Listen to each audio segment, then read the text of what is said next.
Assalamualaikum warahmatullahi wabarakatuh. Perkenalkan, nama saya Saskia Aulia dari kelas 11-7 Sains 2. Pada video kali ini, saya akan menjelaskan bagaimana imunisasi dasar lengkap. Langsung saja kita ke videonya. Imunisasi dasar adalah serangkaian pemberian vaksin kepada bayi sejak lahir hingga usia kurang lebih 9 bulan yang bertujuan untuk membentuk kekebalan tubuh terhadap penyakit menular tertentu. Imunisasi ini sangat penting karena sistem kekebalan tubuh bayi masih belum sempurna sehingga mudah terserang penyakit. Jenis-jenis imunisasi dasar. 1. Imunisasi hepatitis B. Imunisasi hepatitis B diberikan segera setelah bayi lahir untuk mencegah infeksi virus hepatitis B yang dapat menyebabkan kerusakan hati. Kedua, imunisasi BCG. Imunisasi BCG bertujuan untuk mencegah penyakit tuberkulosis atau TBC, terutama bentuk TBC berat yang sering menyerang anak-anak. 3. Imunisasi polio. Imunisasi polio diberikan untuk mencegah penyakit polio yang menyebabkan kelumpuhan permanen. Keempat, imunisasi DPT. Imunisasi DPT berfungsi untuk melindungi anak dari 3 penyakit sekaligus, yaitu difteri, pertusis atau batuk rejan, dan tetanus. 5. Imunisasi campak. Imunisasi campak diberikan untuk mencegah penyakit campak yang dapat menimbulkan komplikasi serius seperti radang paru-paru dan gangguan penglihatan. Manfaat imunisasi dasar. 1. Meningkatkan daya tahan tubuh anak terhadap penyakit. 2. Mencegah penyebaran penyakit menular di lingkungan sekitar. Ketiga, mengurangi risiko komplikasi penyakit berbahaya. 4. Menghemat biaya pengobatan karena penyakit dapat dicegah. 5. Mendukung tumbuh kembang anak secara optimal. Jenis-jenis imunisasi berdasarkan jadwal dan tujuan. Pertama, imunisasi rutin dasar. Imunisasi rutin dasar adalah imunisasi yang diberikan sejak bayi untuk membentuk kekebalan awal terhadap penyakit berbahaya seperti BCG, hepatitis B, polio, DPT, dan campak atau MR. Imunisasi rutin lanjutan.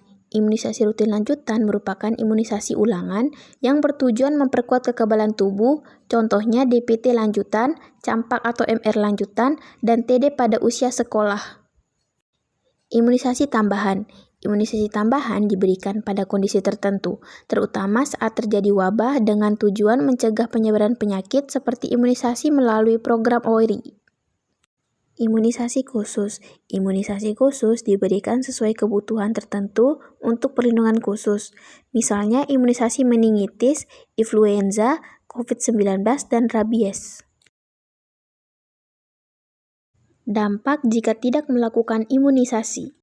1. Mudah terserang penyakit berbahaya. Tubuh tidak memiliki kekebalan, sehingga lebih rentan terkena penyakit seperti campak, polio, difteri, tetanus, hepatitis B, dan TBC. 2. Penyakit lebih parah dan lama sembuh. Tanpa imunisasi, jika terkena penyakit, gejalanya biasanya lebih berat dan proses penyembuhan lebih lama. Risiko komplikasi. Beberapa penyakit bisa menimbulkan komplikasi yang serius, seperti kelumpuhan, gangguan pernapasan, kerusakan hati, bahkan kematian. Pertumbuhan dan perkembangan terganggu. Anak yang sering sakit bisa mengalami gangguan tumbuh kembang, baik fisik maupun kecerdasan. Beban kesehatan meningkat. Biaya pengobatan dan perawatan jadi lebih besar dibandingkan biaya pencegahan melalui imunisasi. Dampak jangka panjang. Muncul kembali penyakit yang hampir punah. Penyakit seperti polio atau campak bisa muncul kembali jika cakupan imunisasi menurun. Tujuan program imunisasi dasar. 1. Memberikan perlindungan sejak dini terhadap penyakit menular yang berbahaya. 2. Menurunkan angka kesakitan, kecacatan, dan kematian pada bayi dan balita. 3. Mencegah terjadinya penularan dan wabah penyakit di masyarakat. 4. Meningkatkan kualitas kesehatan generasi penerus bangsa. Dasar hukum dan penyelenggaraan imunisasi.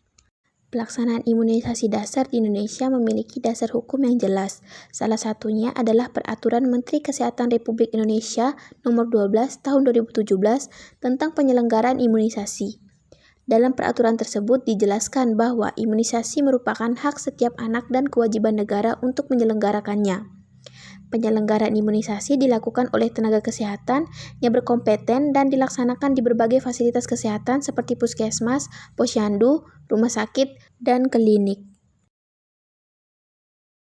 Efek samping imunisasi.